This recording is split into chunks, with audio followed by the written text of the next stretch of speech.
Former actors at Disney parks, what's the weirdest thing that happened to you while you were in character? Story 1. I squeezed Goofy's nose when I was little and he pretended to cry and I still live with the shame. Story 2. I was one of the performers for Nick Wilde from Zootopia a few years ago, and if you're not aware, a large number of people in the furry community find him highly attractive. You can just imagine the number of people in that community who flirted with me and or Judy and whispered some pretty sexual things to us. I think I also had a guy grab Nick's tie like in that flirty way. We had to get him escorted out of the park. The moral of the story is, don't be inappropriate with the characters, we are real people underneath and there are legitimate consequences for that kind of behavior. Story 3. Dated an actress, the weirdest she had was a man asking for him to be in the suit for an hour. He offered her $3K. Story 4. I was playing Goofy inside a restaurant and I got swarmed alien style by a horde of less than 10 kids. Unfortunately, while I was playing around with him, the inner hood below the mask slipped over my eyes and I was completely blinded. We had assistants around whom we could signal for help by flapping our arms, but the kids had made it a game of attaching themselves Tarzan-like to both my arms, and to raise them I would have had to lift 3 to 4 kids per arm. Dangerous even if I'd been strong enough to do that. I found myself blind and completely rooted to the spot, unable to ask for help and with nobody realizing that I was in trouble. I spent like a solid 10 to 15 minutes in that sort of limbo, reflecting on the life decisions that had taken me there, until the assistant came over and whispered, "Set is over, dude," and I finally managed to signal something was wrong. Story 5. I dated a girl that played one of the fairies for the Tinkerbell place. Beyond the pretty much daily occurrence of old dads hitting on her, she was 19 at the time. The weirdest thing to happen to her was a woman with a 4-year-old little girl was all excited to get a picture with Tinkerbell, who was busy, so my ex volunteered to do pictures and entertain the little girl while they waited. The woman was a B-word about that idea, rudely saying she was here to see Tinkerbell and not off-brand fairies. So just shrugging it off, my ex moved on. A bit later, she hears a commotion and Tinkerbell is obviously upset, and security shows up. Apparently, this woman was Tinkerbell's bio mom and had taken her granddaughter to Disney, just to violate the restraining order against her. Disney jail is a real place. Story 6. Somebody offered me $400 to have sex with him while in my Goofy costume, makes awkward Goofy laugh. Story 7. I was a mouse height performer at Disney World around 2013. Can unfortunately confirm groping happened from time to time and it was incredibly uncomfortable. We were trained to move away if we could and signal to the character attendants to escort the guest away if it happened. One time some guy thought it appropriate to pick me up completely off the ground in a bear hug. The head pushed back and, because the inside is connected to us with headgear and a chin strap, my neck bent back with it and it hurt like hell. Not a weird story, but one of my most memorable guest experiences was meeting a little blind boy as Mickey in Epcot. I gently guided his hands to the soft ears, then the nose, and bow tie, and he was laughing and his smile lit up the whole room. I still get emotional thinking about it. Interactions like that made it all worth it to me at the time. Story 8. Never was an actor, but when I was a kid at Disney World in the 70s, I watched Chip get into a fist fight with a young 20-something guy. The guy's girlfriend wanted him to do a picture with Chip and Dale, but he didn't want to. Chip grabbed him in a headlock and his girlfriend snapped the photo. When Chip let go, the guy came up swinging. Dale had to jump in and break him up, as Chip started swinging back. For a kid of 12, it was awesome. Story 9. I used to work at a different amusement park that featured similar costume characters. The worst thing I ever heard was the time one of the characters was overcome by heat in 95-degree weather, and vomited inside the suit, splattering the inside of the suit's head with their half-digested lunch. They had to walk a long distance back to the dressing rooms breathing the superheated vomit air the entire way. Story 10. My ex-wife was in the character department at Disney World years ago. She was always getting injured by guests. From macho men wanting to see how strong of a grip Mickey had, to grabbing hold of Donald's bill and yanking really hard. Pulling noses, beaks, ears, etc. can really hurt people. Another person was dressed as Daisy Duck and got tackled by a guest and knocked out cold. When she recovered, she pressed charges. The worst nights for the characters were high school senior nights and the religious group nights. Bunch of unruly teens with little to no supervision. No one wanted to work those shifts. Ever. Edit. Thanks for all the upvotes. For those wondering about the religious nights, it was called Night of Joy. Usually had a few religious pop, rock groups that gave small concerts while the park was open. The kids, teens were just not properly supervised, and they acted wilder than you would think on this sort of night. Everyone hated working those shifts. Disney cancelled Night of Joy in 2018 after 34 years. Most cast members were relieved. Story 11. Not a cast member but either Mickey or Minnie cut a very audible fart while posing with my wife and me. It must have been awful inside that Dutch oven of a costume. Story 12. I knew a friend, a guy, who wore Minnie Mouse costume. He told me almost all guys would put their hands around his waist. He wouldn't dare to talk or else they will hear his manly voice and that might piss him off. Edit. This blows up quickly. I feel I need to let people know that it's not okay to grope the Disney characters. My friend had introduced me to the people who play them and they're just normal people. All I can tell you is that they will make a disgusting face under the mask and talk S-word about you later after work. Story 13. I had a female friend who played Pluto for a few years. Even though her gender was indistinguishable because it's a fully body Pluto costume, she would regularly share how often she was groped by kids and adults alike. In costume she looked like she was 6 feet 6, but was only 5 feet 8 inches in real life. You couldn't tell the gender of any of the 3 to 4 in Pluto rotation, and you could barely tell them apart. Story 14, I was part of the Disney College program and I have my own stories but not as a character. My mom on the other hand, she was a character actor back in the day, 60s or 70s. They were testing a new headpiece for the 7 dwarf costumes in Disneyland and my mom wore one of them out on a march with Snow White. As a dwarf, your head is inside their hat, their face on their stomach, etc. Being Anaheim, it was really hot that summer day, and as they were going around following Snow White, a little kid saw my mom, Doc. He ran up to give her a hug. As he was hugging Doc, the plastic that made up the face started melting inwards and the child started screaming, "I killed Doc. I killed Doc," in hysterics. Character handlers rushed my mom, Doc, off through one of the secret passages by pirates and got her out of the costume before the plastic could melt onto her.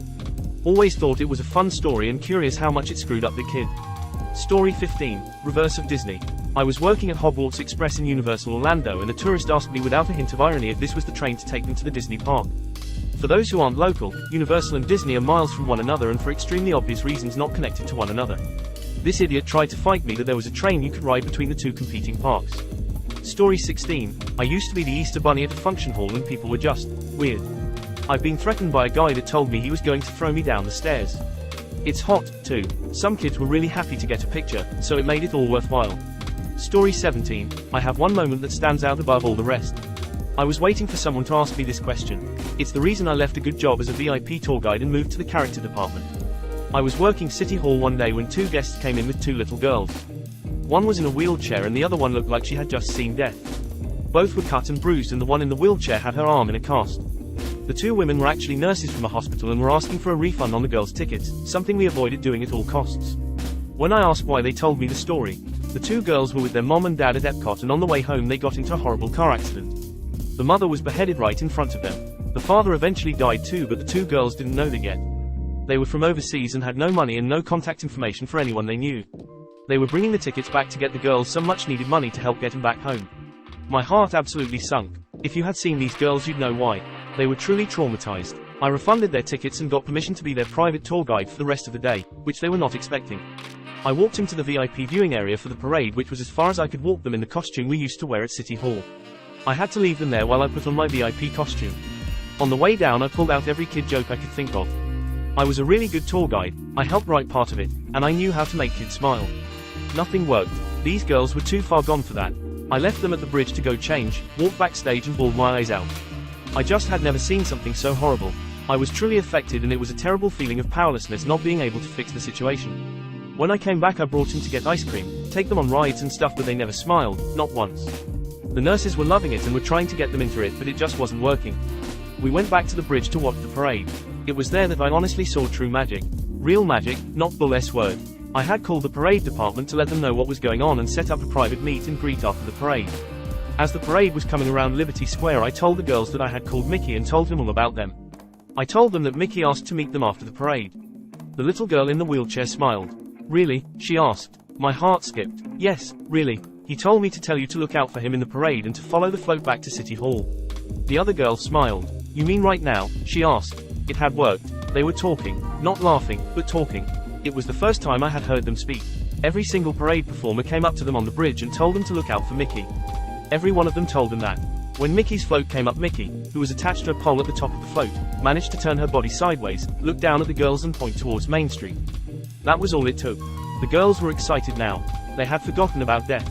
They were lost in a magical world and I couldn't believe I was watching it unfold in front of my eyes. We followed that float all the way back to City Hall, singing Mickey Mania the whole way. Back then, City Hall used to have a VIP lounge behind the desk that was for privacy during difficult situations or to host celebrities. I took them in and showed them the book where all of the autographs were. They were eating it up. The girl who was Mickey that day got down off her float and without even taking her head off walked up to me backstage and said, "Let's go."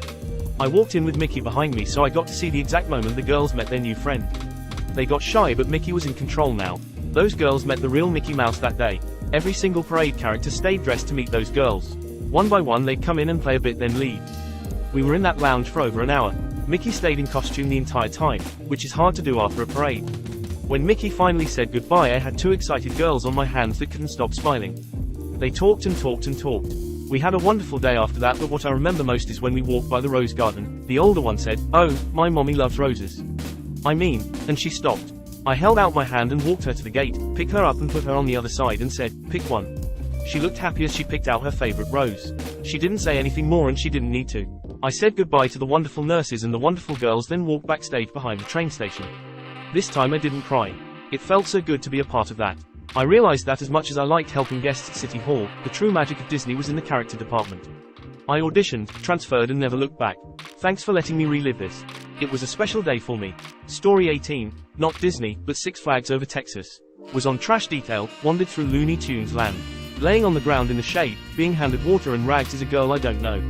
Turns out, she'd heat stroke from being in a mascot suit. In Texas. In July. Also turns out she's the third to do that today.